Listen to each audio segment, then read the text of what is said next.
Kia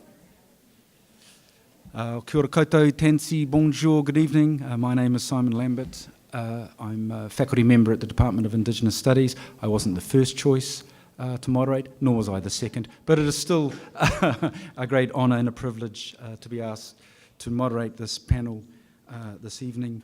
I'd like to call on Patty Tate, who is Cultural Coordinator of the Elizabeth Fry Society, for our prayer. Thanks.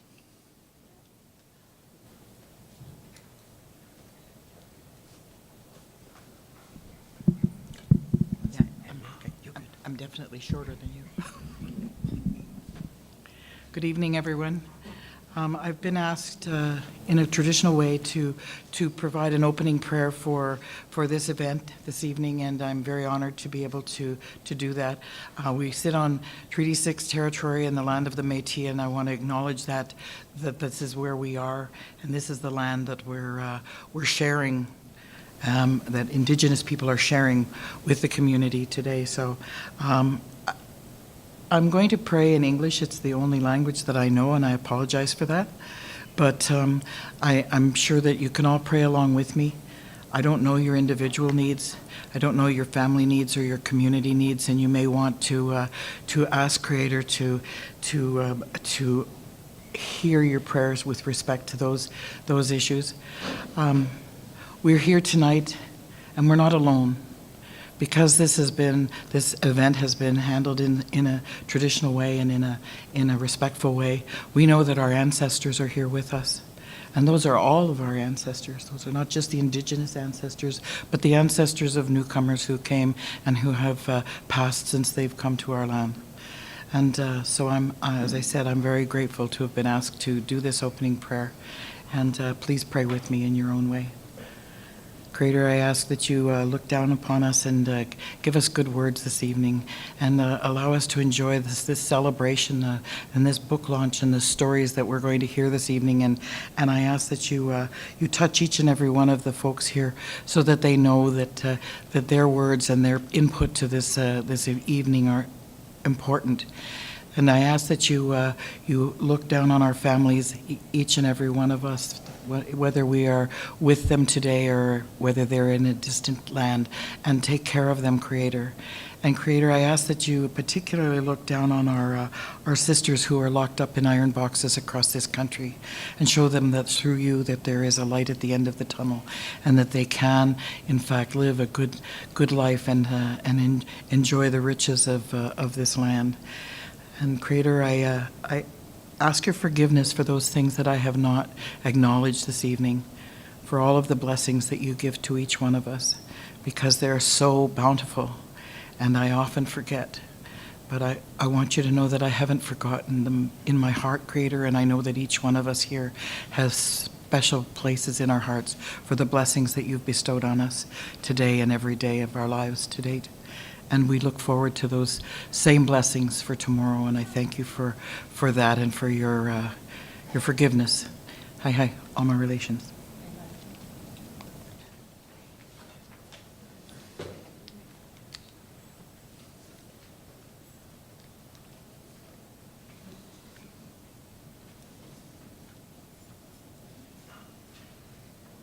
Thank you very much, Patty. I'd now like to call on John Noon for our welcome song.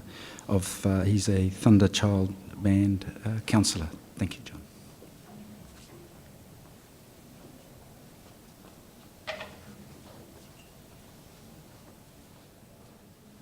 Just a few words to explain what's going on here. I'm going to sing a song. It's part of our protocol here in Treaty 6 Nehiona. These songs that we sing are blessings, and so I'm honored to be here tonight to help Jazz and all the Rob Innes there. He used to be my professor, so he gave me some good marks. So, and he told me to wear this shirt. So, so with that, I'll sing my song here.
Lovely. Thank you, John. This event is being hosted here in Station 20, so thank you very much for the organisers at this end, and also Department of Indigenous Studies at the University and the College of Arts and Science Role Models Speaker Funds. If I say the word kia ora every now and then, it might be a bit of a giveaway to some of you. I'm Māori from Aotearoa, New Zealand, Treaty of Waitangi Territory, and have only been here since February. So I occasionally just default to the way that I would talk and act, and also have a colleague of mine, Melanie from Aotearoa, and where I'm from, Panikiri te Maunga, so Panikiri is the mountain, Waikirimoana is the lake, and my tribes are Tūhoe and Ngāti Ruapani, just to remind Mel that I haven't forgotten where I'm from. But it is a pleasure and a privilege to be here, and we'll call on Jessica and Dylan for welcome and 5 to 10 minutes of talk. Just to give you a heads up, we're not expecting to go to 9 o'clock. We will be here till 9 o'clock, but wrapping it up around 8:30, for those of you who want to get away early. Kia ora.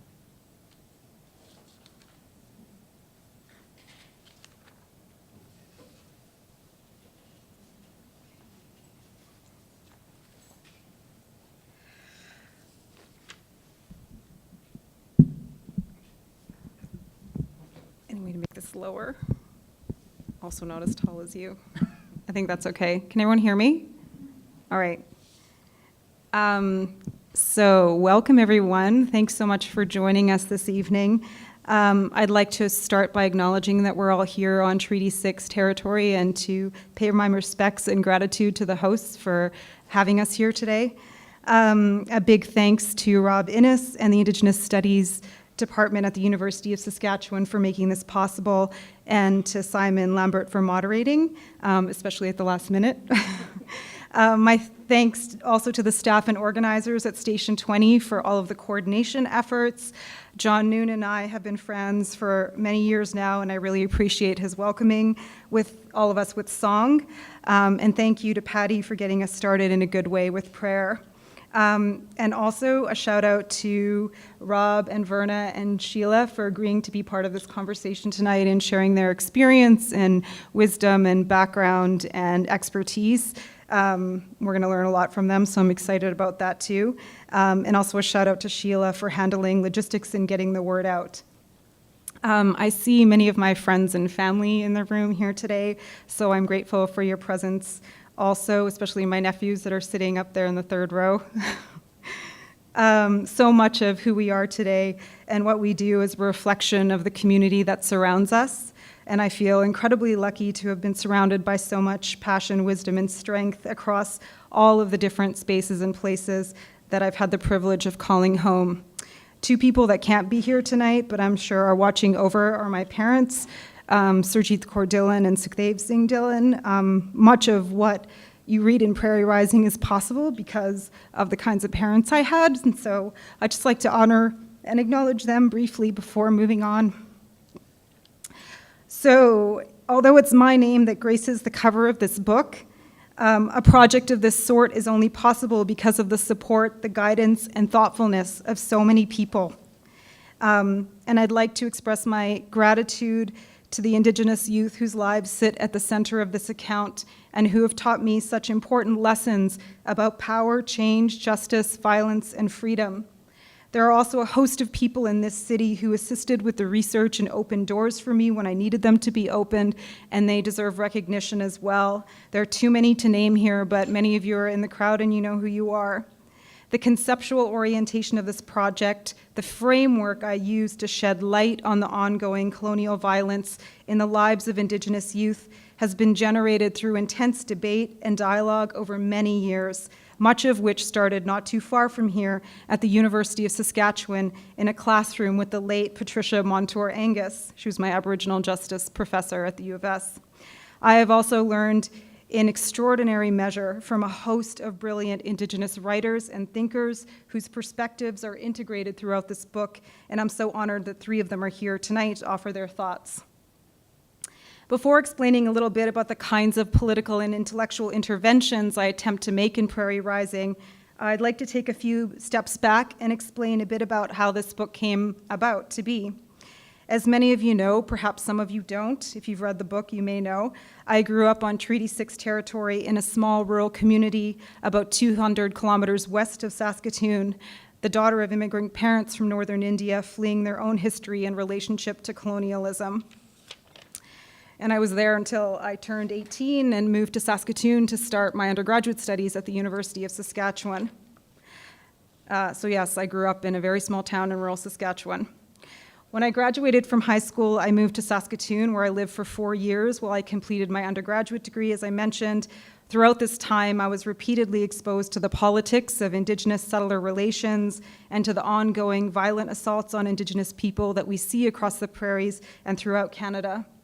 When I eventually moved away from Saskatchewan, I thought really long and hard about how I was going to hold myself accountable as a settler of color to the place where I grew up and also to the peoples whose land upon which my family had carved out their life.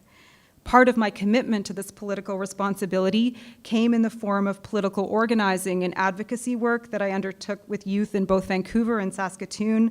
I've undertaken projects in both these cities that attempt to support youth as they navigate the deeply difficult terrain of life on the street and interactions with the criminal justice and child welfare system. And again, some people sitting in the room in the audience today have worked with me on these projects. Sue Delaney, sitting there in the third row, has spent a lot of time with me and could tell you some stories about our work together over the years here. The other manifestation of this commitment to this accountability, the sense of responsibility I felt to the place that I grew up, came in the form of the research and writing that cumulatively produced Prairie Rising. Writing a book like this is far from easy. It's an exercise that is intensely humbling and a serious test of one's staying power. I struggled with thinking about what my specific interventions would be, how I would make them, and what form they would take. I also knew that I wanted to write a book that would move between academic and organizing circles to make some strides in bridging the gap between these worlds, and also to ensure that there were multiple lines of answerability that stretched out from this book into the material world of Indigenous life. But this is my first book, and I'm still learning, so it'll be really wonderful to listen to the guidance and feedback that is offered tonight from Verna, Rob, and Sheila, and also from all of you. These projects are never definitive, never complete, but I hope that this work does make a contribution to a growing body of literature and organizing efforts with thematic interests in Indigenous life, politics, the problematics of settler colonialism, and sustaining Indigenous social and political movements for sovereignty. I hope it's a place from which we can continue to build.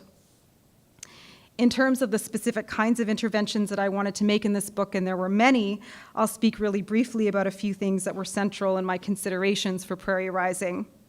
First of all, I was determined, after spending so many years working with youth and doing frontline advocacy, to shine an anti-colonial light on the ways that they're bound up in the colonial logics and institutional cages of state-run education, criminal justice, and child welfare systems, and in doing so, foreground how the narrative about Indigenous youth crisis that we hear about so often and makes its way into so many decontextualized and depoliticized government reports comes into being in the first place.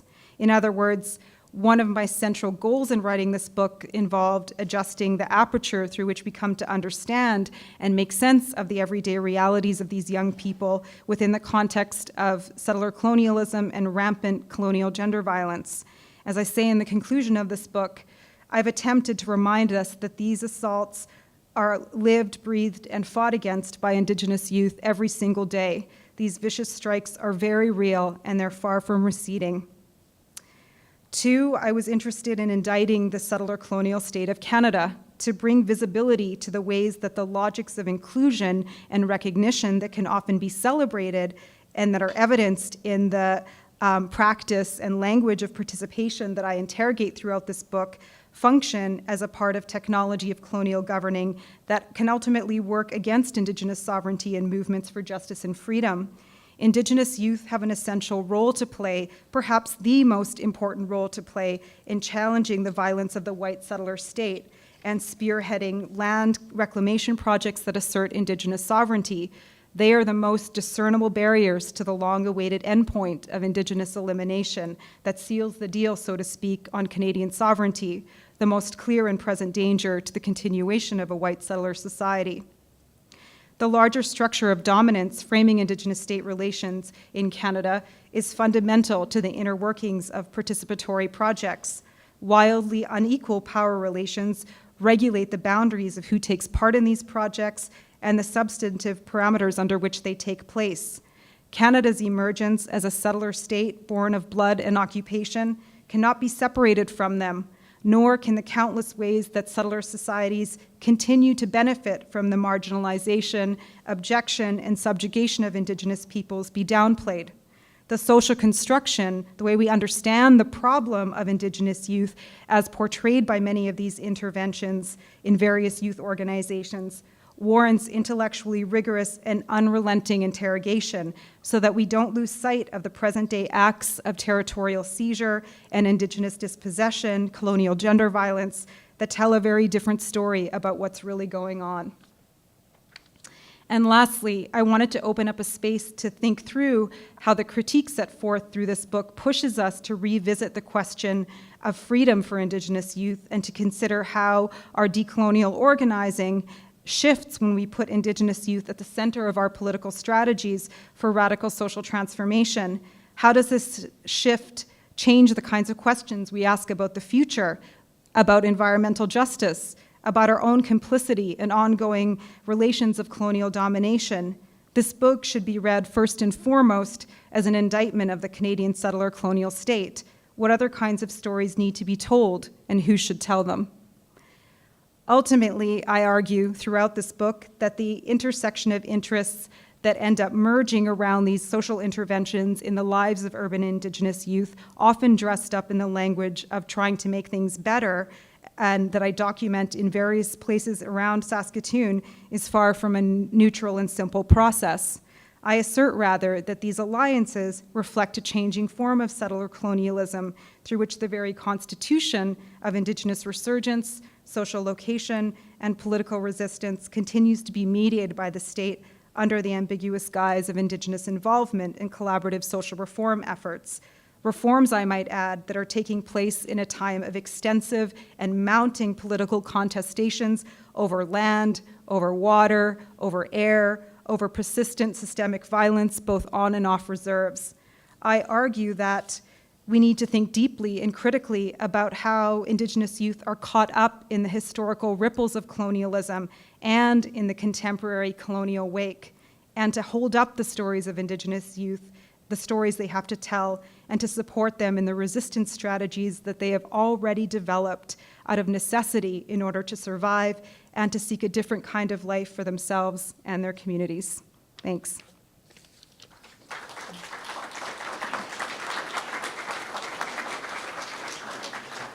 Excellent. Thank you very much. Would the owner or driver of 772 JYT grey Toyota truck please move the truck? There's another truck full of food, and it'd be really nice if they could park it up and unload their food. Nobody's moving? Awesome. I think that's getting taken care of. Lovely. Thank you very much. I do actually have a whole list of bios, which one would think, Rob's frowning at me, would normally precede. And I think Jazz did an awesome job of introducing herself, but we'll read through the biographies that have been provided, won't take too long. And Jessica and Dylan, as I said, has introduced herself with her work and her words and some of her history. I have down here, first-generation academic and organiser who grew up on Treaty 6 and Cree territory in Saskatchewan, committed to tenets of public intellectualism. Her scholarship is intimately connected to and informed by on-the-ground advocacy and direct action, spanning fields of settler colonialism and anthropology, the state, anti-racist, Indigenous feminism, youth studies, colonial violence and Indigenous studies. Published in The Guardian, Cultural Anthropology, Truth Out, Public Seminar, Feminist Formations and Decolonisation, among other venues. Her first book, here being launched, Prairie Rising, provides a critical ethnographic account of state interventions in the lives of urban Indigenous youth. Her new research focuses on developing an anti-colonial critique of the environmental justice movement by examining Indigenous political movements, working against the extractive industry, including the resistance at Standing Rock. She's also guest editor of a special issue of Environment and Society that foregrounds Indigenous resistance to and theorising of climate change. Jessica is an assistant professor of global studies and anthropology at the New School of New York City and a member of the New York City Stands with Standing Rock Collective. So, which should have preceded her lovely talk just before. Trucks moved. Awesome. This place is a lot like New Zealand. One of the bios I have is on my phone, so when I start looking at that, I'm not Facebooking. It's in an effort to reduce the ecological footprint of the event by not printing it off. Isn't that right, Rob? Sheila Mclean has a PhD in anti-racist education from the University of Saskatchewan. She is an educator, scholar, and community organiser who works in the Idle No More and Defenders of the Land Network. Her work has focused on research projects and actions that address inequality, particularly focusing on understanding colonialism, white supremacy within a white settler society. Robert Innes, who's also my mentor at Job, you went at the drinks this afternoon with the Dean, member of Kauases First Nation and an associate professor in the Department of Indigenous Studies at the University of Saskatchewan. He is the author of Elder Brother and the Law of the People, Kauases First Nation and Contemporary Kinship. Now I will kick into my phone, sorry. Dr. Werner St. Dennis is Professor of Education at the University of Saskatchewan, where she teaches undergraduate and graduate courses in integrated anti-racist education in the Department of Educational Foundations. She identifies as both Cree and Métis and is a member of the Beardies and Okamesis First Nation. Her doctoral research explored the impact of functional anthropology and cultural theory on problematising the education policy and practice in educating Indigenous students.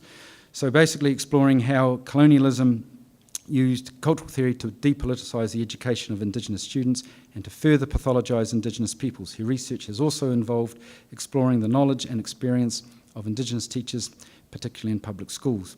And a third area of scholarship and teaching is in promoting the necessity of anti-racist education and how we offer this education to white-identified teacher education students and in-service teachers and administrators, seeking to understand the emotional and political investments white settlers subjects have in rejecting anti-colonial and anti-racist analysis. See you all later, Werner. Oh, no, sorry. And so now what we have is basically a conversation and discussion with Rob, Werner and Sheila. And I have a number of questions here to key off for them. So, first of all, the book takes on a range of issues in the lives of Indigenous youth. Can Rob, Werner and Sheila, can you speak to some of the insights from this book that has stood out to you the most? Sure.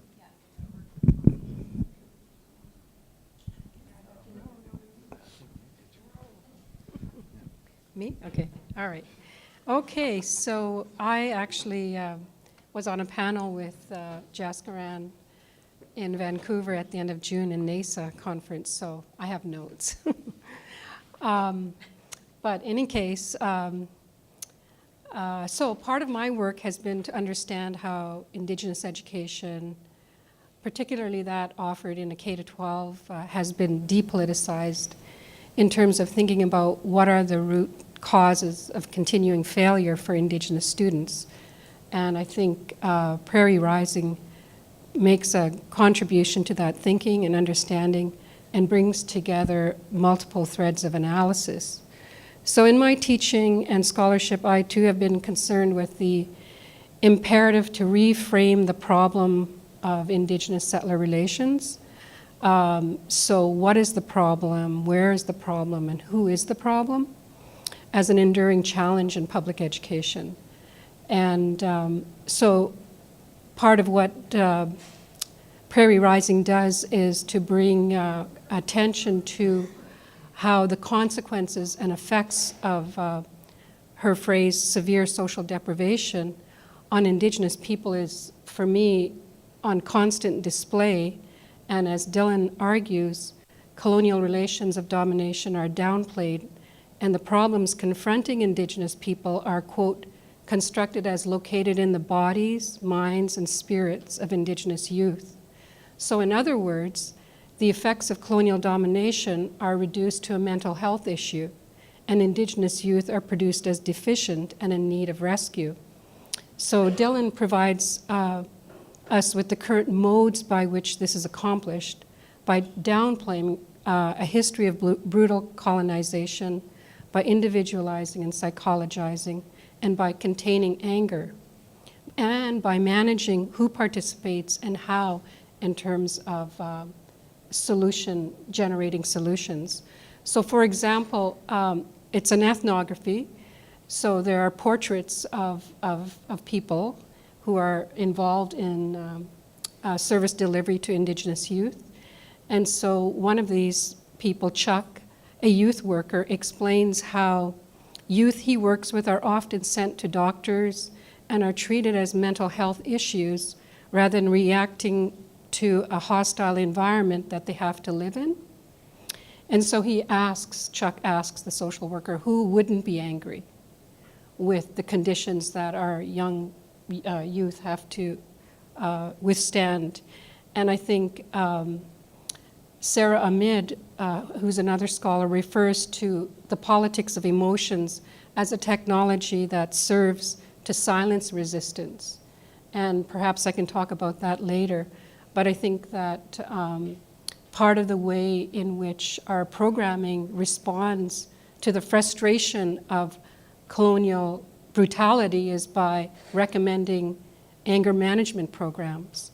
And so I think that I could speak more about that, but I think that that is a strength of the book, that it brings attention to the fallacy of that, but also towards the end of the book, and I'm going to conclude here and hand it over, but Dylan asks, when and perhaps what will it take for the settler state itself to become positioned as the risk factor? Because the state is always positioned as the helper. So I think just in providing a way to recast, like, who's the problem and what is the problem is a strength of the book. I'm giving it to Rob. I'll give it to Sheila. I think that for me, I agree with what Verna just said. I think for me, the real strength of the book is in those vignettes that Verna was talking about, and that she kind of talks about, and really gives us a real glimpse of some of the challenges that Indigenous youth face. And for me, what comes out of that is, and although Jess Karen doesn't really explicitly state this in her book, but for me, one of the things that comes out is in the book she looks at various modes of service providers, social workers, education, justice, the police, and within those there are Indigenous organizations, Indigenous social workers, Indigenous bureaucrats working for government. And so Indigenous educators, and so what we see is really, for me, what this book allows us to do is to think about ways in which the emerging middle or professional Indigenous class, Indigenous middle or professional class are held to account. And I think that this really allows us to think about, to think critically, to ask questions about the emerging middle and professional class, and so I think that this wasn't Jazz Karen's focus, but she's definitely talks about, and of course she doesn't just talk about Indigenous professional class. I mean, she's talking about non-Indigenous people, and she's talking about structure of that's frames these services that are provided to youth. But nonetheless, throughout, I mean, for example, she talks about, I think in the introduction, she mentioned that there was a social worker who wanted to try something, I don't know, he wanted to introduce history or politics or something, and she was told, no, you can't do that, that's a waste of time, right? And her response, the Indigenous social worker's response was, what can I do? This is my job, right? So you can see how where there's and I believe the supervisor was Indigenous. I can't remember. And so, or in the last chapter where there's once, I think it might have been Chuck, who was doing all these kind of introducing singing or giving books to people he's working with. And meanwhile, his co-workers, Indigenous social workers, saying, he's just wasting his time doing that. What they need to know is how to get a job. They don't need to know all that history and all that politics. They need to get a job, right? So I think that, this is to me, this is, it could be a launching point into really delving into, the emerging middle and professional, Indigenous middle and middle class.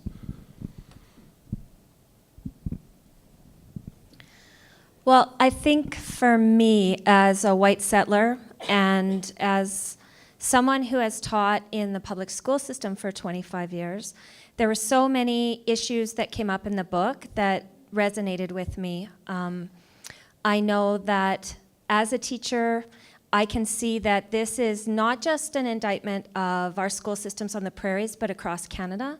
So we can see these same issues coming up in public education and in the justice system for Indigenous youth across Canada.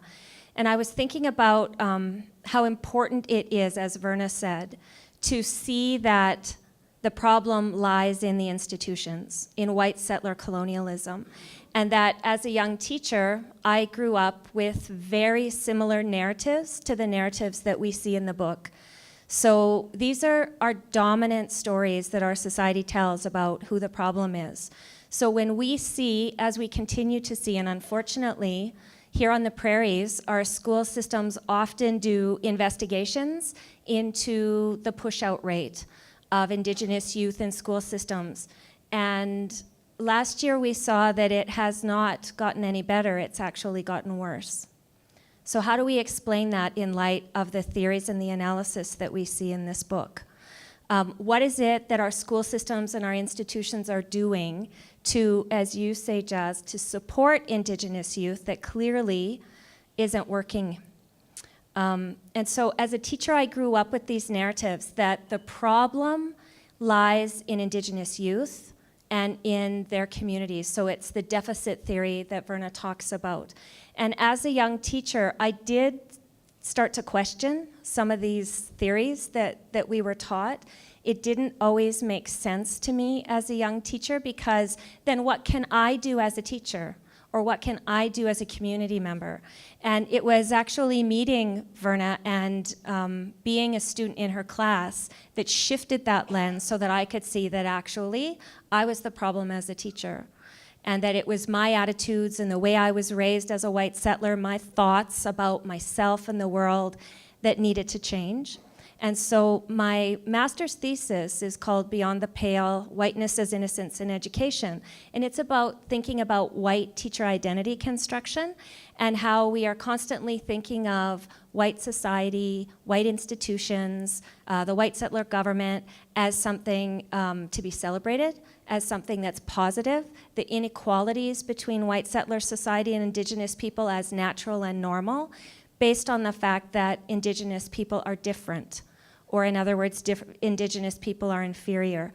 These are the things that we're socialized into believing. They become normal for us, and this is what plays out in our classrooms and in our institutions every day, in the way we talk and think about our students, in the kind of resources we use, the kind of films we use, our curriculum. So it's really surrounds us and it's everywhere. And the research that Verna guided me to really helped me to see the everyday practices. And Jaskiran has used storying to talk about just a glimpse of the everyday practices that happen that keep this inequality as natural and normal and keep the settler state and people who benefit from the settler state in a position of power, in a constant position of power. I thought that lens was a really important lens to bring to this work. And in fact, I can remember when I first met Verna, one of the things I told her I wanted to do, I said, I've been a teacher for a long time, and my students talk about the racism and sexism and homophobia that they face in the community every day. These were students that mostly Indigenous students and students of color were journaling about. And I said, I want to do some research. I want to go back and have my students talk about this. And she said, what's the problem though? Like, what's your problem? And it shifted the lens to thinking about researching white settler society, to researching schools and white institutions, colonial institutions, so that becomes, the focus of the work that we need to do. So the fact that this shows how government institutions, maintain that inequality, and I think is essential and is an analysis that we need to use in all of our work, because it shifts what the problem is, as Verna said, and it also has us thinking about, so what kinds of practices need to change, what needs to change in order for this to, have play out in a completely different way for Indigenous youth. I, as a white settler, follow the guidance and the work of Indigenous teachers, Indigenous activists, Indigenous scholars that have talked about what their communities want and what their communities need. And it is diverse. The ideas are diverse, and they're diverse across communities, but that's sort of how I position myself in the work and how I think about moving forward in the work. But I really also think that the connection between schools and the justice system is really important in the book, because there is a close connection, and Jazz talks about the school-to-prison pipeline in the book and how really the regulation and the surveillance of Indigenous students starts in elementary school with teachers and principals and vice principals. And again, this is across this country and really globally when it comes to colonialism. But what we see is that, if white students, non-Indigenous students break rules in a school, then often their parents are called, or they're brought in for a talk. So they're disciplined in other ways. When Indigenous students might break the rules of a school, often the police are called, or a justice worker is called in. So we see that school-to-prison pipeline starts very, very young and very early, and it's just one small example of the way that we can think about how Indigenous students are already criminalized, like already produced as criminals in our system. And then once you go into the system, it's very difficult to move away from that there are different modes of reproduction in place that keep people in the system once they are part of the justice system. There's so many things to talk about. I think I'll hand it over and go to the next question, but I think those are the two that really stood out for me. Lovely, thank you very much. Question for Jazz. You've already answered this, but reflecting now, how does the book connect to the research you've been doing in Saskatchewan over your career? I saw you jotting some notes. I'll just answer this really briefly. I think one of the things that encouraged me or prompted me to dig deeper and to look, more critically and more complexly at these questions was that I kept running up against the same issues every time I did any work on a youth project in the city. Youth were often homogenized, so people would talk about youth, but they wouldn't talk about the fact that the majority of youth that were entering youth service organizations were actually Indigenous youth. And once they become Indigenous youth, their relationship to the state and to their communities and to white settler society, and most social workers and teachers and probation officers are white. They're not Indigenous. And obviously, if you look at the statistics around incarceration for youth here in Saskatchewan, Saskatchewan's got one of the highest incarceration rates for Indigenous youth. Almost like 98% of the youth in prison are Indigenous. You know, I started to think hard about how that was a serious problem, and that if I was going to continue to do advocacy work for youth, if I was going to continue to sort of look reflectively at myself in a critical way and think about how I would be able to best support them, whether or not it was, you know, supporting them around getting more just probation orders, or it was thinking about larger systemic change at the structural level, I needed to really contend with the fact that youth are not a homogeneous category, right? Gender factors into the way youth experience life in and outside of institutions. There's particular violence enacted against Two-Spirit youth. You know, Indigenous youth have a completely different political relationship to the state. They're tied to their communities. They're moving between communities. And there's a history and a contemporary political context and deep experiences of violence that I needed to sort of figure out if I was going to be able to continue to do this work.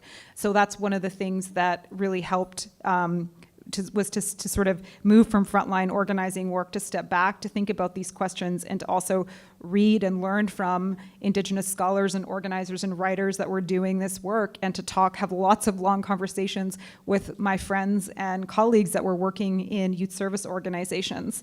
So that's some of the background that sort of led into the development of the project and it unfolding in this way. And that's why there's such a strong emphasis in the book on connecting scholarship and knowledge with action, with political organizing, and with supporting Indigenous movements for sovereignty. Because these, you know, academia has especially anthropology, and I'm trained as an anthropologist, has a very long and dirty and terrible history in relationship to Indigenous people. And this was a piece of knowledge that I wanted to produce, not just for academics and scholars to read, but for people that were actually doing the work on the ground with young people to learn from, potentially, to learn from the stories that young people had to tell, and to learn from the people from their communities that were committed to trying to find ways to remove them from some of the harsh colonial realities of violence that structure their lives on a daily basis. And I would just say that these are stories that are like extremely brutal and horrific in many ways, and to not downplay what it means to be an Indigenous young person living in this country, again, like with the history of long-standing intergenerational history in relationship to colonialism, but also the contemporary forms in which that it takes. You don't have to spend very much time on the street to be able to get a sense of what that reality looks like. And so there's a lot at stake. They're urgent questions, and they're very real for their families and their communities. And so that's why I chose to spend time, thinking about how I was going to be able to make a contribution. Lovely. Thank you. What are the book's greatest strengths? Why does this book matter?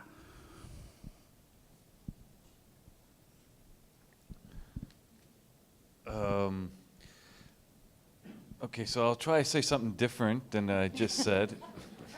One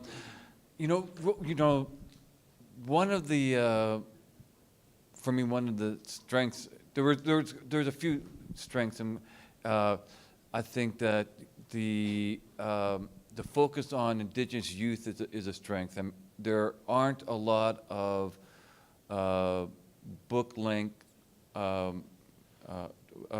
are not a lot of books about Indigenous youth in Canada, and certainly there are very few that take a critical look at partnerships. Many of the things about Indigenous youth are usually talking about, why are what's the problems with Indigenous youth, right? Rather than looking at what are some of the problems with the ways in which services are provided to Indigenous youth. So I think that that is I think very significant to be able to talk about and raise those kinds of questions. And for me, I think the another important strength for me was that it was about Saskatoon. Right?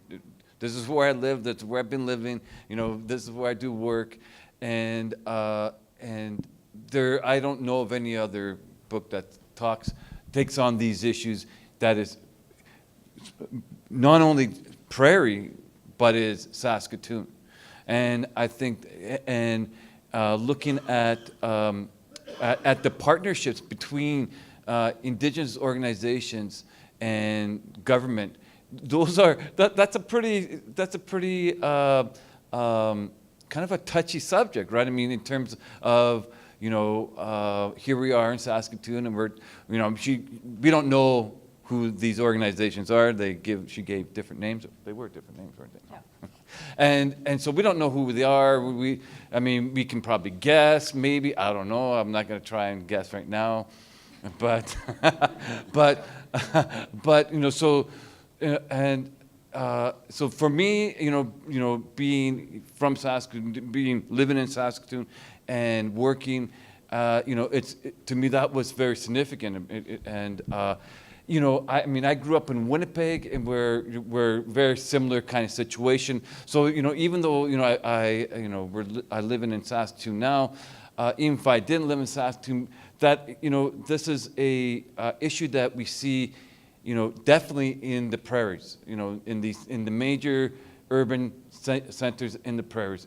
It's the same kind of pattern, and I think, you know, that, and imagine, I imagine that these take place, these same kinds of things take place in BC or in Ontario, wherever else.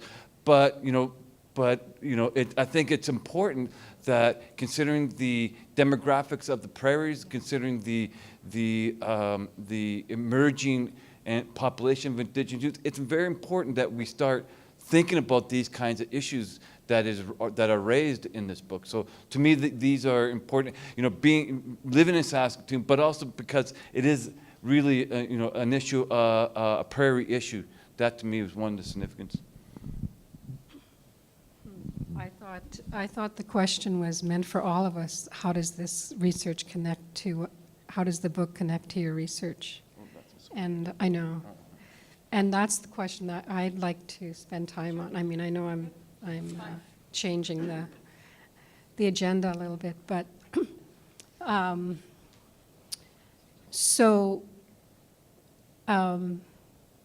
think for me the book is an extension and a statement of like the current situation and the degree to which it's a long continuing history that's present, that it's not history.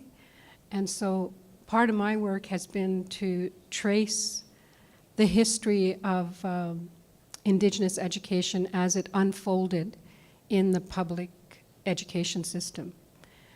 And so I do a critique of cultural theory and cultural discourses in terms of how dominant educational institutions mobilize that.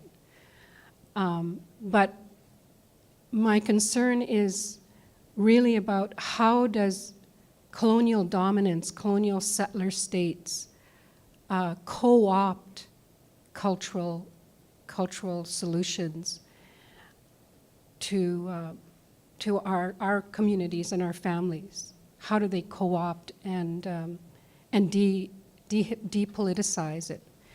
So I had an experience when I started university in 1978, having made it through a K-12 system in rural Saskatchewan, challenging as it was, and you know, being exposed to the standard Indigenous people are savages and uncivilized, and that we're all familiar with.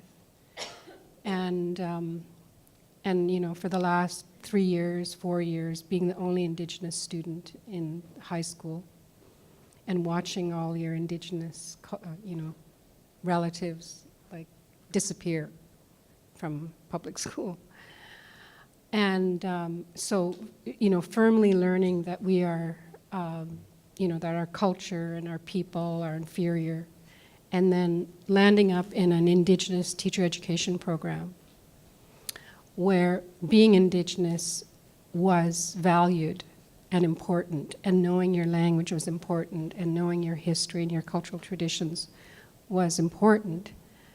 And so I go home to my parents and ask them, well, why didn't you teach me how to speak Cree? Why didn't you? And I remember the look on my dad's face, who spoke Michif and Cree and French, bewildered.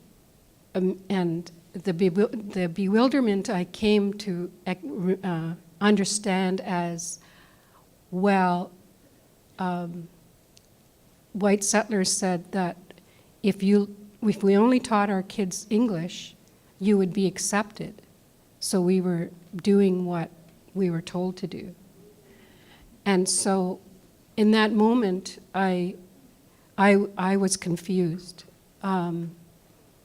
because on one hand, I'd spent up until 20 years old being deficient and inferior as an Indigenous person coming from a community and a history of inferiority. And then in another moment, shifting to not having enough culture and being like not being Indigenous enough. But being able to say this to you took me 20 years of work to understand that and so with the cultural discourses, that's what I'm interested in, like, is how does colonization get to move wherever it needs to continually reproduce us as deficient. And so that's been part of what I've traced in my work, is to look at the founding of educational anthropology as a subdiscipline of anthropology, where all the concepts and the terms that we utilize in Indian education, Indigenous education, come from that discipline. And then how those concepts and those solutions that are articulated in those founding concepts reappear in the Hawthorne Report of 1967, which I often refer to it as the first Royal Commission on Indigenous People. And I read this Hawthorne Report. The second volume has 2 chapters on education. And so it's a comprehensive study of the situation of First Nations, Treaty Indians, and Status Indians in Canada. But I read that 40 years ago, but I didn't have the lens to understand completely what I was reading, and then I read it again after, as part of my doctoral research. And I just want to read one quote from the Hawthorne Report. So it advises that, quote, "The Indian must be brought to greater awareness of what he once was, of what he is, and above all, what he can become, if he is given the necessary means to develop. Furthermore, by freeing himself from the shackles of poverty and cultural exclusion, the Indian will retrieve his pride and dignity, which are qualities essential to his development and progress." And so what I've been interested in my work then is, like, how do colonial interventions continually psychologize and individualize the consequences of colonialism that actually restrict Indigenous colonial institutions that have actually worked to restrict Indigenous self-sufficiency and self-determination. And so my PhD supervisor, Renato Rizaldo, wrote a book called Culture and Truth, and he's an anthropologist. And I think that was, reading his book was a turning point for me, when he writes about imperialist nostalgia. And he says, imperialist nostalgia revolves around a paradox. A person kills somebody and then mourns the victim. In a more attenuated form, someone deliberately alters a form of life and then regrets that things have not remained as they were prior to the intervention. So he says, in any of its versions, Imperialist Nostalgia uses a pose of innocent yearning, both to capture people's imagination and to conceal its complicity with often brutal domination. And I think, like Jaskaran illustrates how that's an ongoing project, like it's not history, it's today.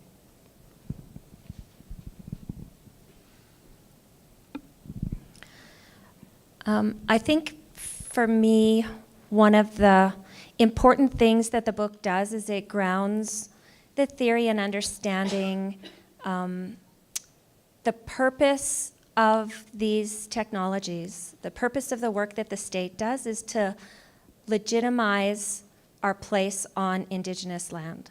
So it's all grounded back into the purpose of settler colonialism, which is to take land and to take Indigenous resources, to make it look legitimate all the time through constant celebration, through making institutions look normal, through making the violence towards Indigenous people seem natural and normal in our society, and that the purpose of that is to maintain the land, Indigenous land and resources. And I thought centering that was really important. The work that I've done with Idle No More and Defenders of the Land is to look at land as one of the most important aspects or crucial aspects of the work of Indigenous resistance, and that really the racialization of Indigenous people comes down to understanding how the state takes power by using racist discourses, by using discourses that produce white settlers as superior and our institutions as superior to justify the taking of land and resources. Like that's the whole point. And the book comes back to that and links that a few times, that the idea of clearing Indigenous youth out of schools, clearing Indigenous youth off the land into the justice system is about taking land and legitimizing white settler, in particular, the dominant group, which is the white settler group, that our place on the land.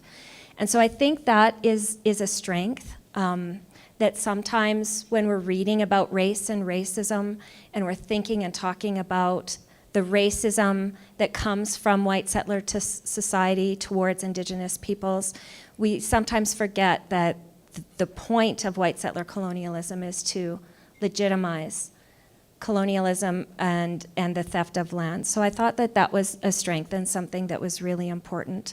I also think a lot about how this is a larger picture of some of the research that I've done that looks more at individual practices of white settlers. So in other words, the way we think and talk about this work reproduces inequality. And it can even be, as I found in my dissertation, doing work towards social justice, that then we become, white heroes in this work, that then we become innocent of complicity, like being complicit in the violence towards Indigenous people if we say we're an anti-racist teacher, or if we say we're an activist and we do this work. And so how important it is to always question the narratives that we're using in the work that we're doing, that there's so many tensions in this work, and that we have to recognize that, the tensions of our complicities in these systems of power. But I also think about things like something that I've learned, particularly from the Indigenous activists that I've worked with, is that sometimes two conflicting things need to happen at once. In other words, I think about the idea of recognition and the work that Jaskaran draws from, of Glenn Coldhart and Audra Simpson, and the idea that Indigenous peoples, like the tensions about the idea that Indigenous people need recognition from the state for their sovereignty, for self-governance, for self-determination. And I remember having a conversation with Arthur Manuel about it, because he sometimes uses the language of recognition. And he said, of course, Indigenous people don't need state recognition. There's 500,000 years of self-governance and self-determination that don't need to be recognized by the state and institutions, except that we, as part of the settler state, continue to interfere. We interfere in Indigenous governance systems, we interfere in culture, we interfere in land claims. And so this is one of the reasons that he calls for recognition, is to stop the ongoing violence, that to demand recognition is to also say, you know, that the violence on Indigenous peoples and Indigenous lands needs to stop. So I think on the one hand, the way the state uses the idea of recognition and uses the language of recognition is much different than the way, say, an Indigenous activist might think of why recognition is so important or why it's needed. And that was a thought that I was having as I was reading the book.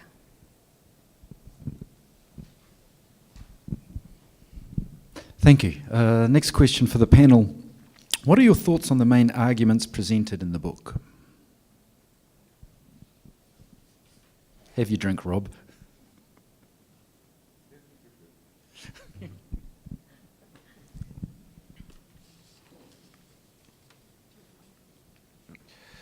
So, okay, so I'm trying to think about this. I'll give it to you for a second. Okay, I'll start. Okay, so for me, one of the strengths are, no, what are your thoughts on the main arguments? Okay, so one of the questions that Jaskaran asks is, what happens when the colonial state becomes an active agent in the preservation of Indigenous culture?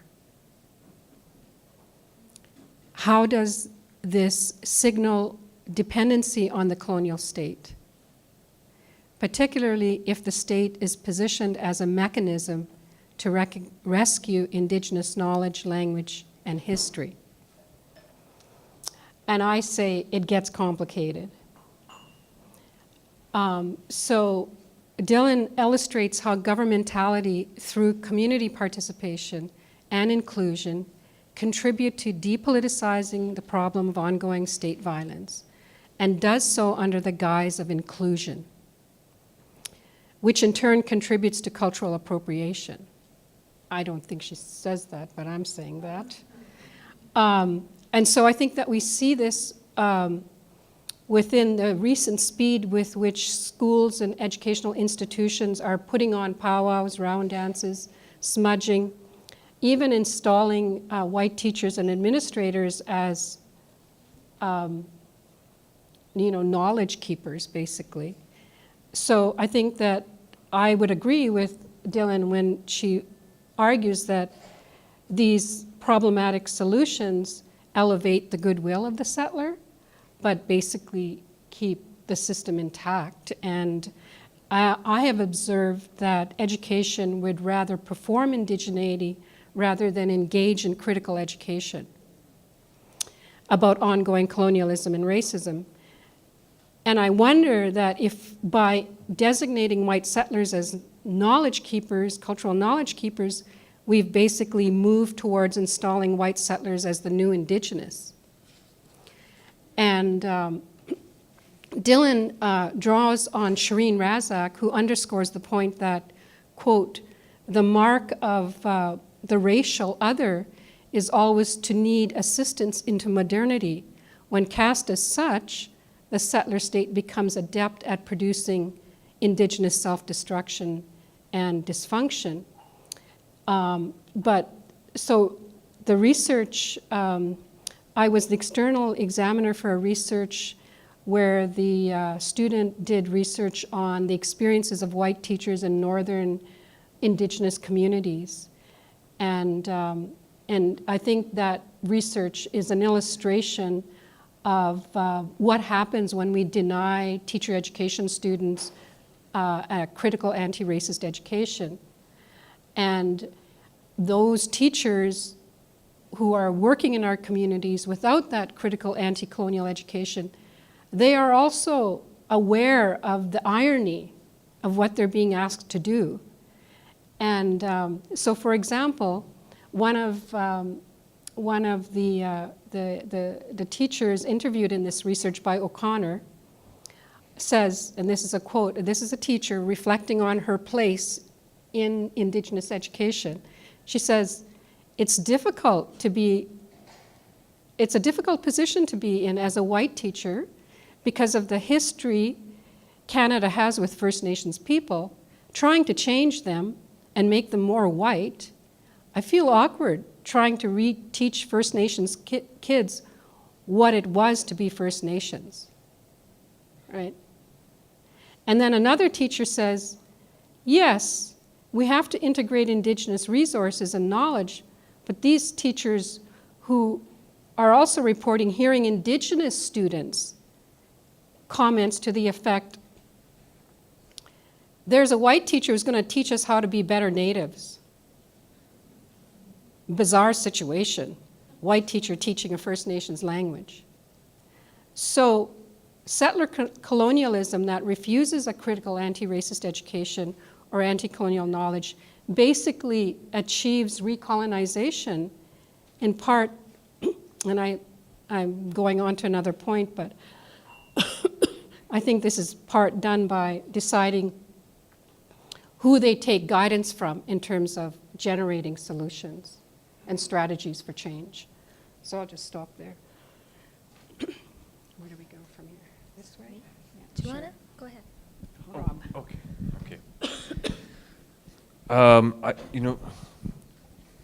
What was the question? That's the main arguments. One of the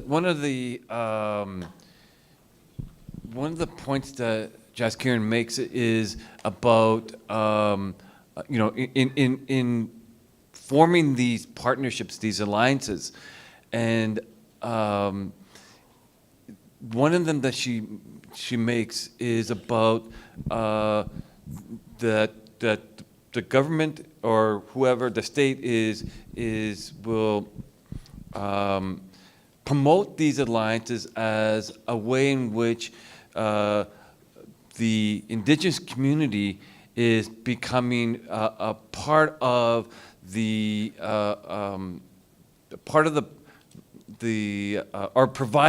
providing solutions. So we're getting input from the Indigenous community.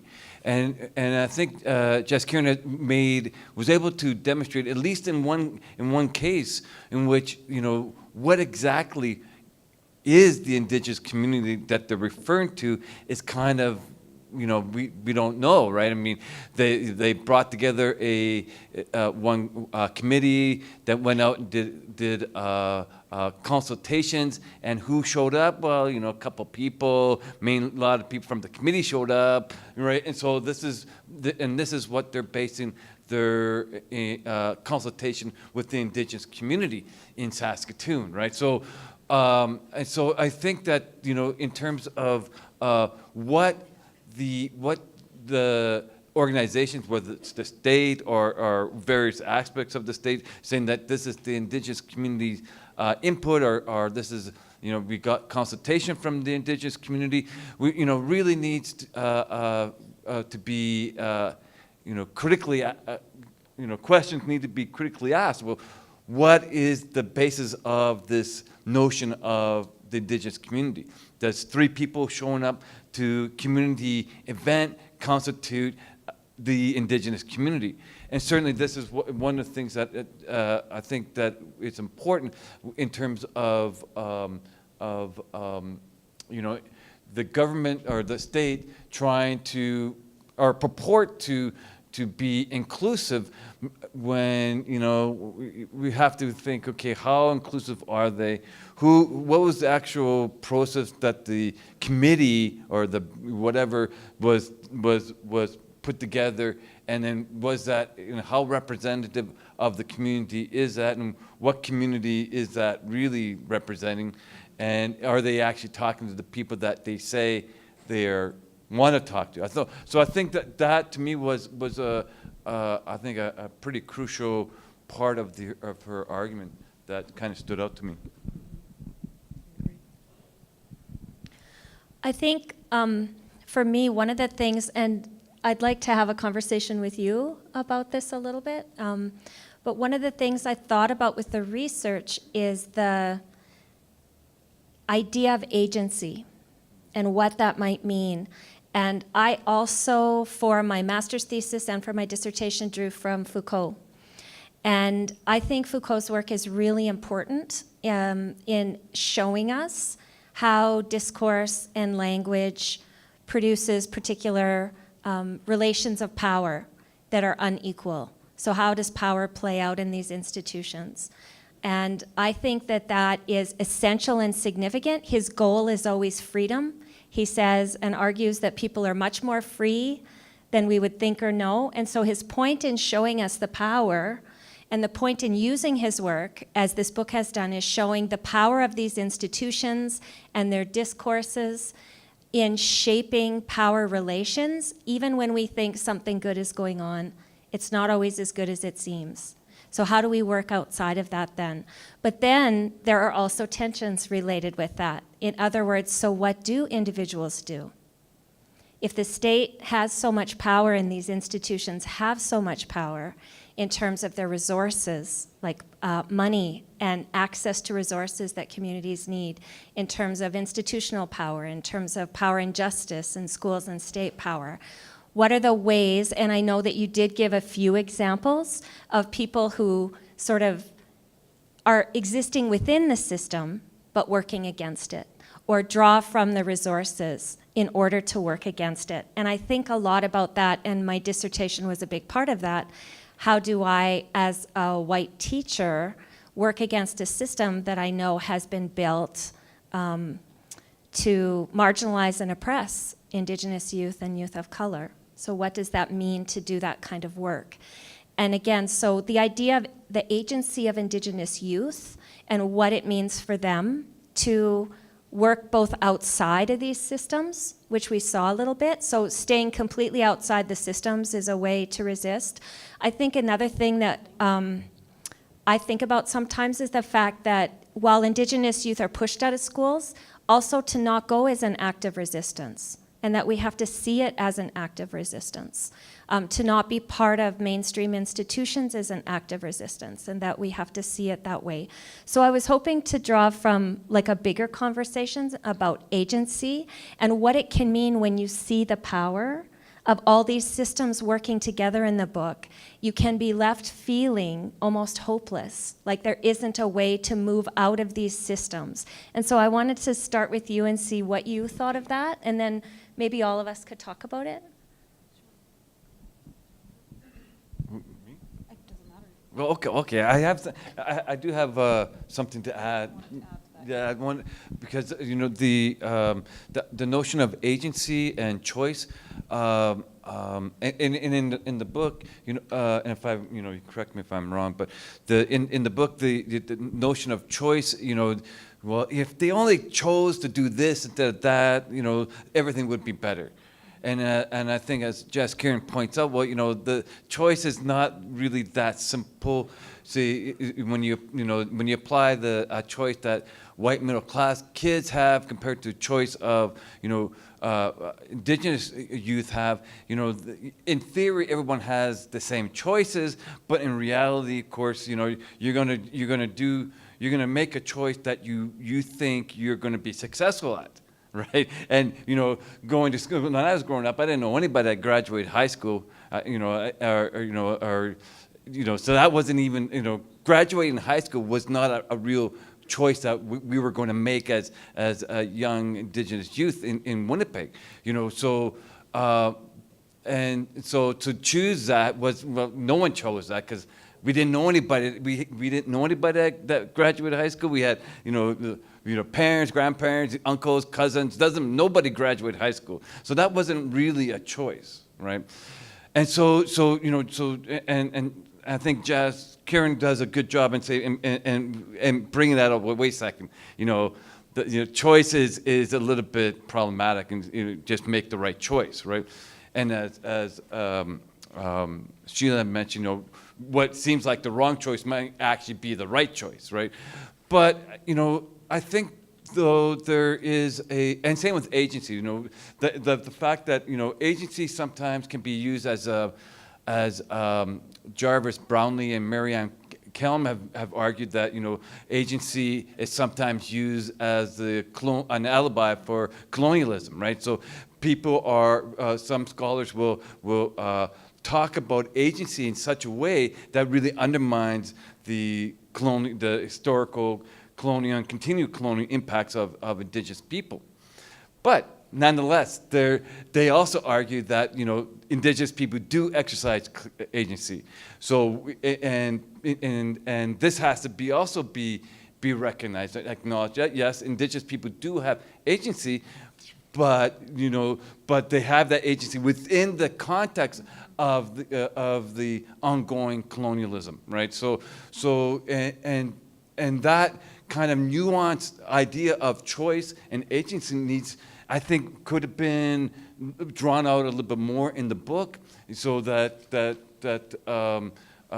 and the agency, and agency not only by the Indigenous youth, but also the Indigenous bureaucrat, or the people, the Indigenous social worker, there's agency and choice that sometimes, you know, we may not recognize, right? We may not be able to because certainly what we want to see is the home run, right? It's like, boom, we got the home run, colonialism's gone, right?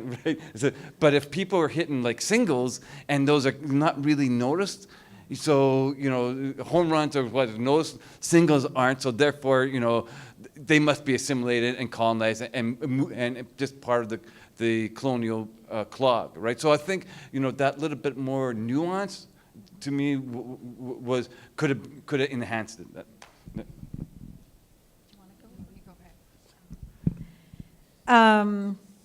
Thanks for that. It's a great question, and I will certainly be upfront and say that it's something that I struggled with as I was writing the book. I thought about, you know, if I'm going to communicate an account that's a critique of the settler colonial state, which areas do I want to highlight and focus on? What do I want to bring to the surface that people will take away when they read this book? And I was really worried that if I demonstrated what can be considered sort of a romanticizing of agency, or sort of that these young people can get together and resist and end up living a kind of life that allows them to live with dignity and self-respect and support their communities, that I would be minimizing their experiences of what it means to live with ongoing colonial violence and assaults. And so it was a balancing act of trying to, and you see this if you read the book, in some of the stories that young people tell, and in particular in one Indigenous youth who opens the book, Natanis, and who I got to know from the time she was very young until she was in her late 20s, early 30s. You see how she exercises agency in small ways. She refuses to give up her humanity despite having undergone years of egregious violence in all kinds of formulations, much of which isn't written about in the book, but is gestured to in the book, because I also wanted to be attentive to not sensationalizing the lives of young people, so I had to be careful about how much I revealed, what seemed necessary to tell, what seemed, you know, respectful to leave out, and so that was a balancing act for me, thinking about how to do that. And I also think Chuck demonstrates, as an Indigenous youth worker, a manipulation of the criminal justice program that he's attached to. So you see how he's using his own relationship to his land, his community, his culture to support young people that he's doing advocacy, youth that are in prison. So it's I think I would agree with Rob that it is like there are layers in which people can exercise choice and agency, but the overarching picture that I wanted to depict with the book was to shed some light on the violence of the settler colonial state and to raise visibility of the kinds of social and political conditions and constraints that these young people have to deal with on a daily basis. Because this is not something that you find a lot of writing about. It's one of the reasons that I chose to undertake this research. And I think also to Rob's point about it being situated on the prairies, this book could have been done in many places, both in the United States and in Canada. I was living in the United States doing my PhD when I started this work.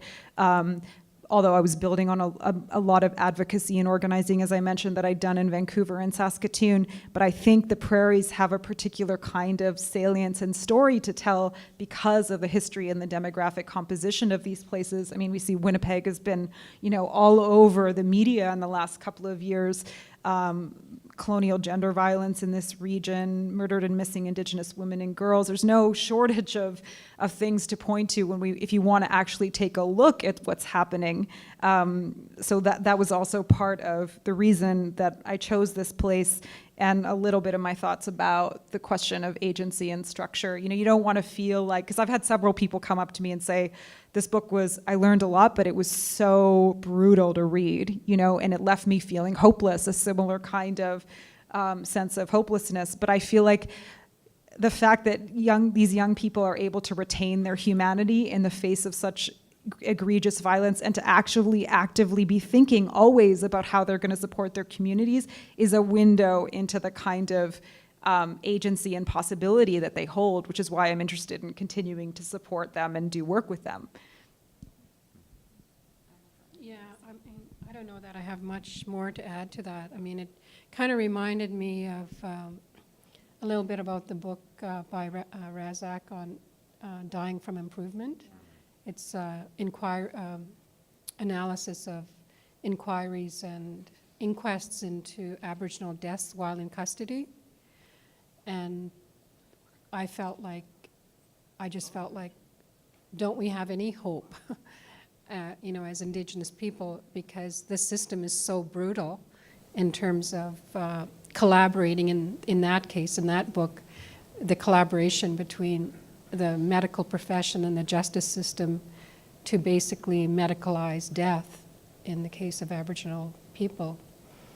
And I guess for me in this book, the little ethnographic portraits of Natanis and Chuck, there's a bit of hope in the kinds of interventions that Chuck seeks to employ, but in the end he leaves the profession, and he's worn down, and I think that happens to many of us, get worn down, and so we are up against, just as Jaskran and Rob said, like the walls that are around us that shape and limit the kinds of choices that we make are just in terms of speaking out, even the requirement to be silent, and the way in which we participate is always being managed, and so that talking about racism is always been an ongoing challenge. It's you get produced as the bad, angry Indian, and so in that way limits the kind of analysis we can put forth. So we do exercise agency, but we also pay a price.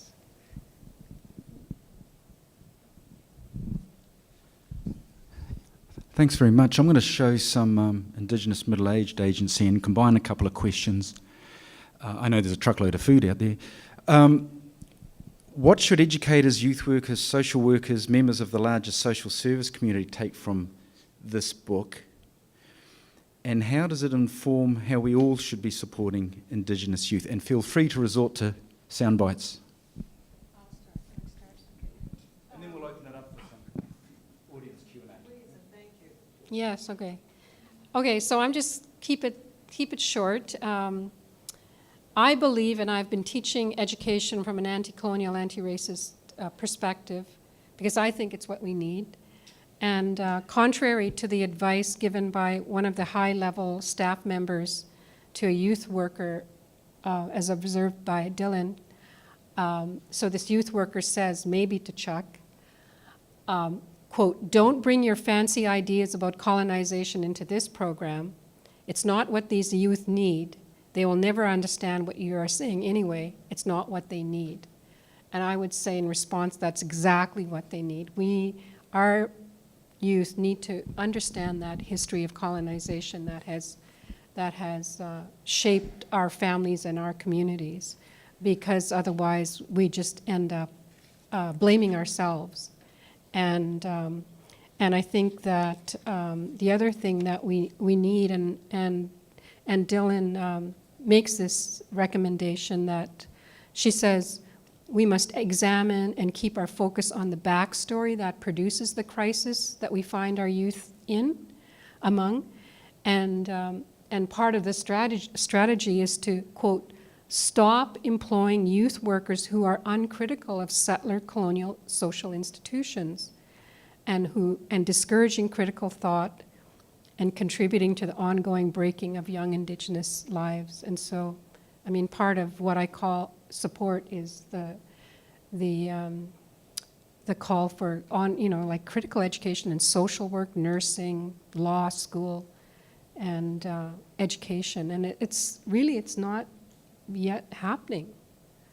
So I think that's what I'd like to say. Where do we go? Sheila. Sure. I agree with Verna, and I can say how important anti-race, anti-oppressive education has been to me as a teacher and a white settler in understanding inequality differently, in understanding my own identity differently, and the identity of teachers, white settlers, and other helper professions, other institutions, and how that can shift the way we respond to inequality. And I think that, in terms of what is needed, not only anti-race, anti-oppressive education, but when elders, when parents, and when students and community members are calling for Indigenous culture in schools, that it not be tokenized as it often is.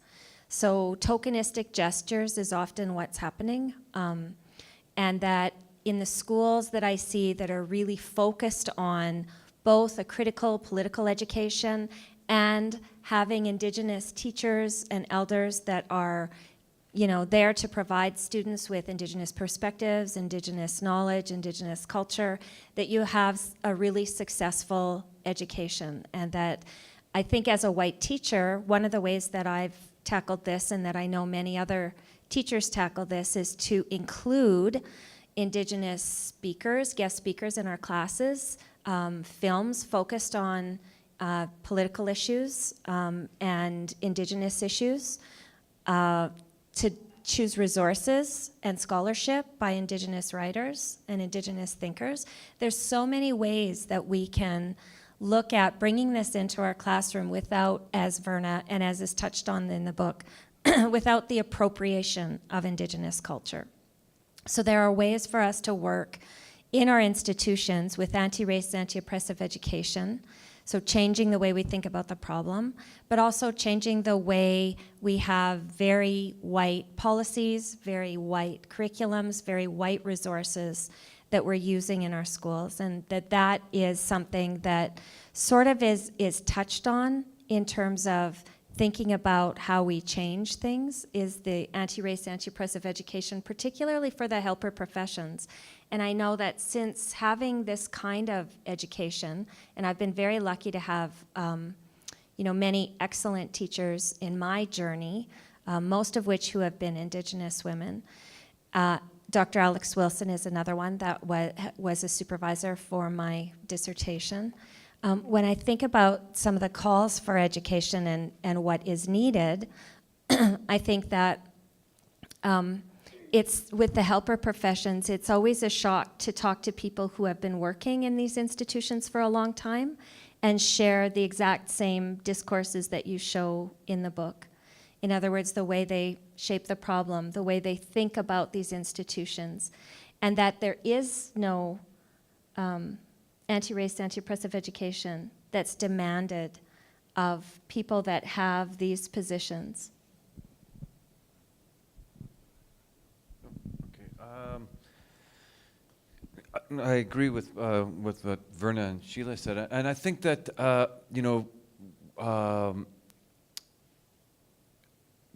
bringing these kinds of issues forward and talking about them is within the Indigenous community, also outside. But I'm more concerned about within Indigenous community. I think that these kinds of issues about youth, about women, about queer, about men have to be talked about more within Indigenous communities. Whether they're the political leaders, and political leaders usually want to talk about governance, which is important, but usually they're not really big about talking about social issues like these kinds of social issues. And so in terms of how are we within the Indigenous community holding social agencies, social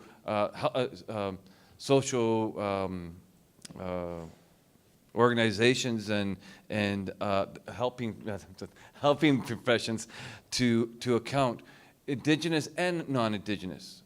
What's actually happening on the ground? What are some of these procedures, and would we hear about people who work in Indigenous social agencies actively tell their clients or Indigenous youth who are being assaulted by police, don't worry, don't press charges, don't file a complaint because it just won't happen, nothing will happen. Why? So why are these kinds of things happening within the Indigenous social agencies? Or why are social workers saying don't worry about social or political and history, don't worry about that, just learn to get a job, right? So we need to be within Indigenous community be able to say why is this the practice, right? Why is this the practice? Why are you not assisting Indigenous youth to achieve not only a job, but to actually help them understand that where they are right now is not because they're Indigenous, but because of what has been and it continues to happen in this country to Indigenous people. Well, kia ora, thank you very much for that. Any questions from the audience? I'll pass this around. Oh! Boy, Jingo's no hanging back there. Hi, I don't want to ask this question with my back to the audience. Thank you. I first of all need to start off with acknowledging the women, the elderly, the community members on reserve, off reserve, who have for decades now done the footwork and the groundwork. I need to acknowledge the women, the grandmothers, and the people at the grassroots level who do the work, who are not honored, who are not acknowledged. To presume and assume that work and the effort of the people and the spirit of the people has not been ongoing is in itself a fallacy and a dangerous one. And it's disempowering and disrespectful.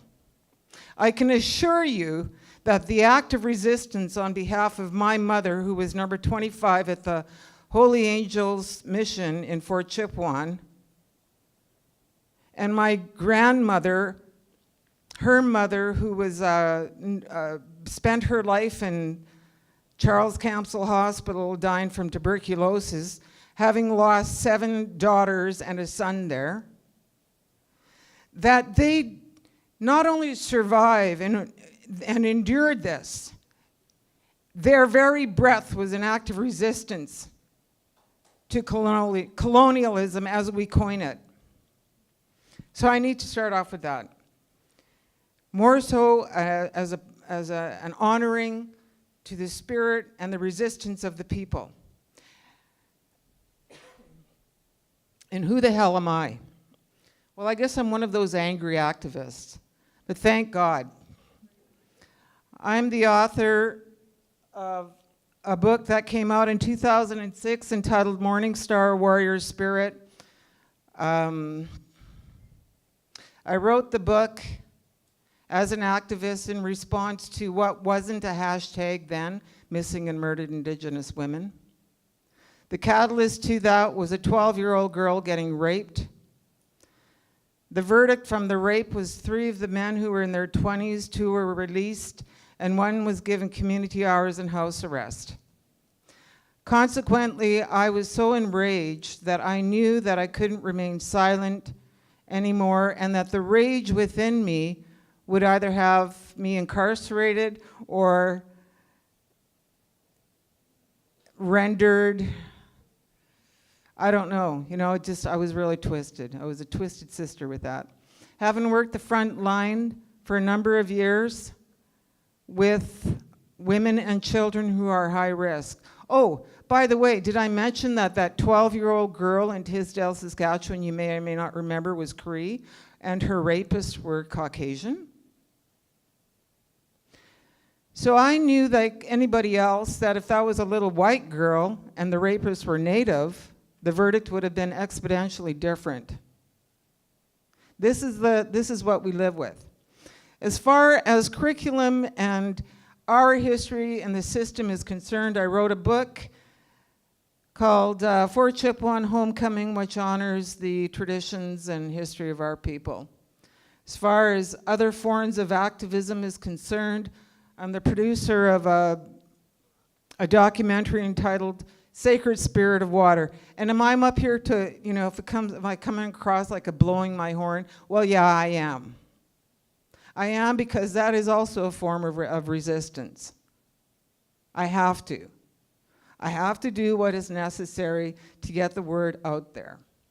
I also wanted to state that systemically, Indigenous peoples, whether they be treaty, Métis, Innu, or otherwise, and this is probably no great surprise, but there are actually bureaucracies that are established and have been built on the continued assimilation and oppression of our people.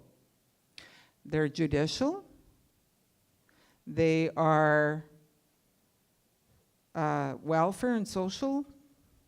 There's actual bureaucracies in Ottawa that sustain the oppression of a people.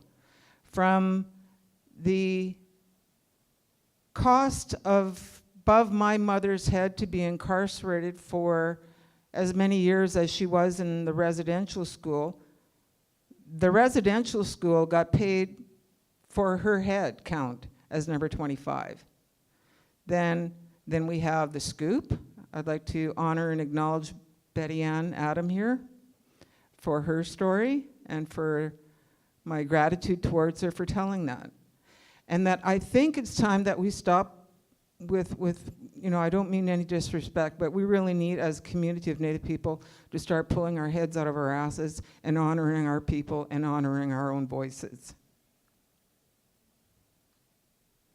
So it is not in the best interest of Canada and these bureaucracies to dismantle, to do anything other than what they're doing. And I'm going to shut up after this. I just want to state that I'm Scottish. I've got MacDonald clan and I'm McCarthy. Irish clan, I'm also Mi'kmaq, Dene, Cree, and it just goes on, Lakota. So you don't get much more Canadian than me. The point that I'm making is that in these Euro countries, the whole concept of dominion over land and resources began with the murdering and the efforts to break the people, which begin with the women and the children. And this is ongoing. They came here to Turtle Island and they went, dope! And hence became the Holocaust, which 60 million, if not more people, were affected by. And we can't talk about that Holocaust, the Holocaust that occurred here. So I just want to say, with all due respect to all of the people in the communities, whether they're at a post-secondary level, whether they're at the grassroots level or otherwise, whether they're just sitting around chewing on some bannock and having a cup of tea and talking what we have to overcome and endure and politicizing themselves by doing proactive work within their communities or within urban centers. It's ongoing, it's unending. And I mentioned some of the work that I've done as an activist because I want to say thank you to you because the word resistance is in fact exactly what is occurring here. I'm one of those that have resisted. I was one of those kids that was placed in a grade 7 class for kids with emotional behavioral problems because I acted out my violence and sexual abuse at school. I didn't graduate from high school, and I didn't even go to post-secondary, and my effort to go to the University of Alberta ended with me being told that I can't and never will be welcome to go back to the U of A. So, nonetheless, I am still a published author. I'm still a poet, actor, activist, if you will, and a producer. Kudos to me. Kudos to all of those in our communities who are doing the work, lest we forget. This has been ongoing. This resistance, this act of resistance continues. And I just don't want to forget that. And I want to honor that within our communities. Masicho.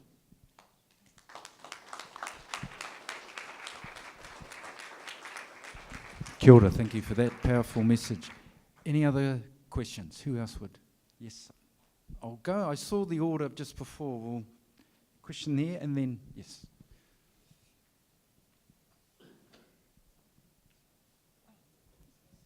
Ki te tamaskatan awa. Thank you. Christina Venison Sidigas, Mr. Sagan e Cochinida. I came in from L'Orange last night. My name is Christina Venison. I greet you all. I came in to be a part of this gathering, and thank you again for continuing to educate those that are here. And you know, it's too bad the people left, but I really want to ask a question. I wanted to just do that greeting first to everybody, but tokenism, cultural appropriation, different things like that you were talking about along with your book as well. I would really like to know your thoughts on the provincial education system's new bandwagon, well, I call it that, called Following Our Voices.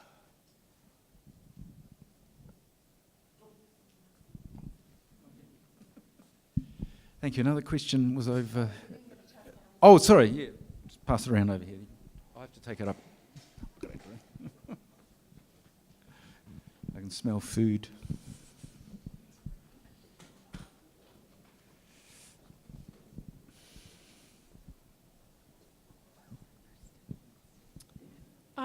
Well, I'm sorry that I can't speak about the specifics. Only I would just say that when I first heard about this program, and from what I understand is that a group of educators made a trip to New Zealand to learn from the Maori people on how to promote success in educating Indigenous youth. And so this was early on, and I think maybe, although I value international collaboration and you know, have colleagues, Australia, New Zealand, and see the commonality of colonialism. My first thought of it was, well, there are Indigenous people here in this province that have been working for decades and have made recommendations and have done research, and we're still waiting for those recommendations to be implemented. And so that was off-putting to me from the very beginning. And so I think that I just don't think that we can really move forward unless we're capable in education at least, and social work and justice system, to look at colonialism and its reproduction of white supremacy and its violence, and to see how directly its hand is tied to the suffering that we're subject to as Indigenous people. And so, if we have a program that's, implemented to skirt or to work around those, then I think that the colonizer has to look at the colonizer, and we just haven't got there enough, I think. And so we end up tokenizing Indigenous content and Indigenous life, and so we won't make progress. I'm going to give it to her because she's a teacher. I think that an analysis of that could probably be another chapter in this book or the next book, because I think that's from what I'm hearing, because I'm not involved in following their voices, but there are teachers who are and schools that are, and I think my understanding is it's not grounded in anti-race, anti-oppressive education, that it's grounded more in building close relationships between teachers and students, which, as a white settler, I can tell you that while that may seem positive, it also is a problem, because it doesn't allow for those of us who are teachers and white settlers to really question and challenge, again, inequality, our own identities as white settlers, and how we've been raised to think of ourselves as superior, to think of inequality in our society as natural and normal. It doesn't challenge any of that. And so the people that they have leading it aren't necessarily experts in our province in anti-race, anti-oppressive education. And so while we have people who are experts in those areas in the province, they haven't been invited to lead any of the discussions, to be part of that conversation, to be part of the research. Obviously, Dr. Verna St. Dennis being one of them. I mean, why wouldn't they draw from the knowledge that's already here and the work that's already been done? So I think that while I can't talk extensively about it, the friends that I have that are part of the program have started to question. And I think that if an analysis was done, we would probably find something very similar to what we find in the book, which is institutions that want to look like they're doing something, and really they're not. That they benefit from these programs, and for the most part, Indigenous people are hopeful that they're going to be different, that somehow this is going to be different, and that it may change a few things, but it doesn't go far enough. It doesn't do enough to change what's happening in schools. So I just taught a grad course in July, anti-racism. So this is like professional, like practicing teachers, principals, some of them 25 years service. And I wish I had permission to collect the personal and professional experiences that they disclose in their final papers on how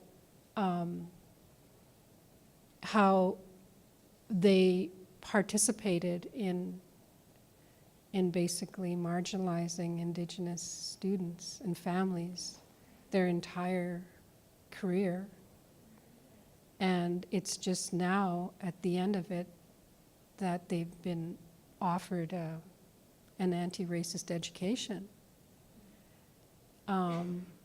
So I've been at the university, well, I started teaching in 1983.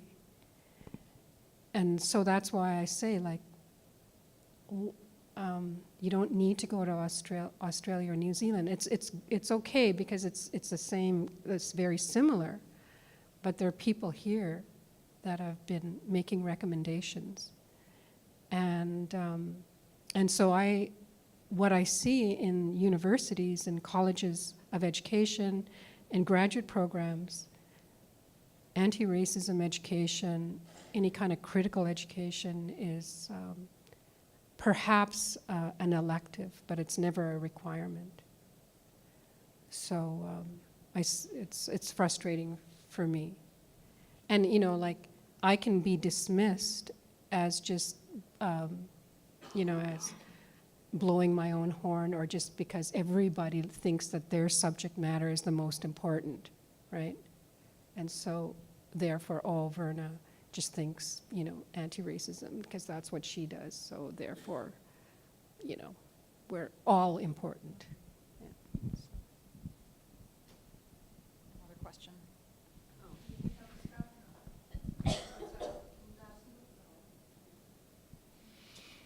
Oh, kia ora koutou. One more question. Is there one more question out there? Yes, there is. And then perhaps we'll wrap it up, eh?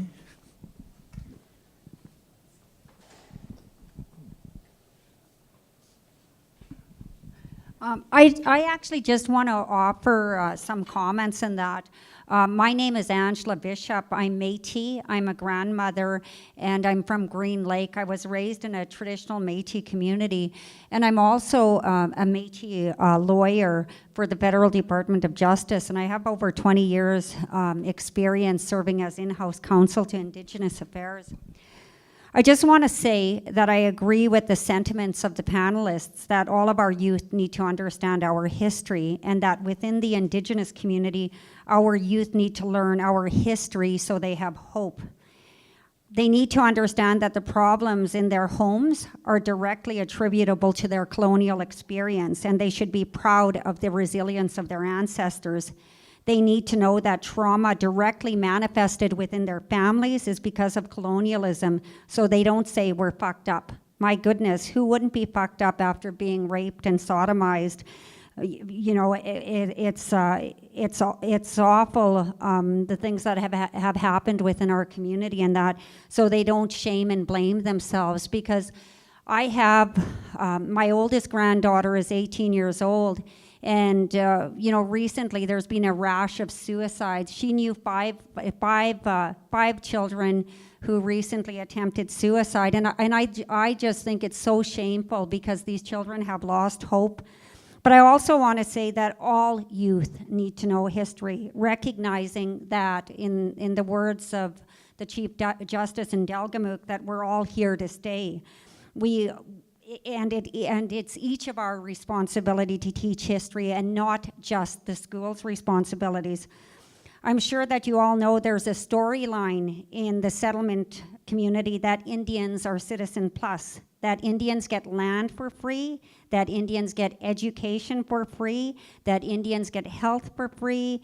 You know, and we have to kind of dispel that myth within the community and amongst our children. And, you know, I have to say that, you know, based on, you know, my own experience, I think that, and I'm not talking, you know, my professional experience, but I think that governments have been complicitly silent in that story. They haven't said, whoa, that's not correct, right? They're not going out and saying they get everything for free, but they're not saying, whoa, that's not correct. Now, recently I was talking to my stepson about getting good marks in school, and my stepson's Ukrainian, so I was talking to him about the importance of getting good marks so he could get a scholarship, and I told him, you know, I also say that to my grandchildren. My grandchildren, I have two of my grandsons are from Soto First Nation. My granddaughters are from Beardy's, and one of my grandsons is from Fishing Lake, and he goes, well, why would you tell them that? They get their education for me for free. And I said, whoa. I was ready to cuff him on the side of the head, but I thought that wouldn't be effective, because that's not the lesson I wanted to teach him. So I said, Brendan, Indians didn't get their education. They don't get things for free. They actually gave up something. They gave up the land in exchange for certain rights. And so I gave him some language from the treaties, which are legally binding documents, and I shared that with him. And then after that, I said, you know, Brendan, but I do want to share something else with you, and I hope you're not offended by it, but I just want you to know that it was actually the some of your ancestors, the settlers who came here, who actually got things for free. And so I shared with him some of the posters that, the land grant posters that had been sent out to, a bunch of different countries like the Ukraine. And I said, I just want you to know that your grandpa came here from the Ukraine, and he settled here, and he got land for free. And as far as I know, the only ones who got land for free got anything for free were the settlers who came to settle in Canada. And so I think it's our responsibility to actually teach that also to the children, and to teach it in a way that, where they respect us. Because I don't necessarily, although I'm speaking with passion and that sort of stuff, I also recognize who my audience is. And I'm not, like I said, I thought about hitting him. But I mean, he was able to understand it. He was like, whoa, when I showed him these things. And I think it's all of our responsibility. It's not just an institutional problem. It's within our communities, and we all have to say something. Like, we need to kind of, that idea, because the idea of Citizen Plus, it really is the seed for racism to grow. So that's all I have to say. Thank you, and I really enjoyed the panel discussion this evening. Kia ora, thank you very much. Kia ora koutou. Let's bring it to an end now, because it's been a pretty intense evening. There's opportunity now to mix and mingle, have a cup of tea, and I see down on my list of things to do, I'm supposed to make closing remarks for 3 to 5 minutes. Not 2.5, not 6.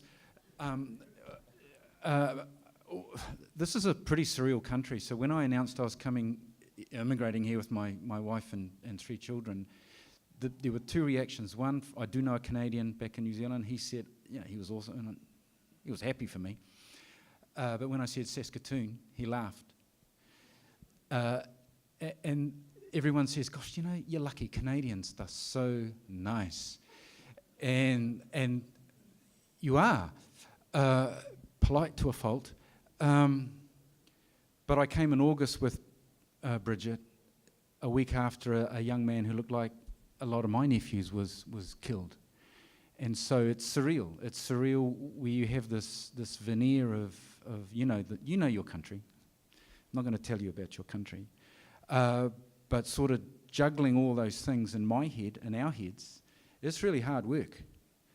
And it kind of, it's a load. It's a load that is to be carried. And I would just want to acknowledge, Jessica, your book, because that's why we're here. And to acknowledge you all for coming along and to launch this, and the panel, of course, for their thoughts and their consideration.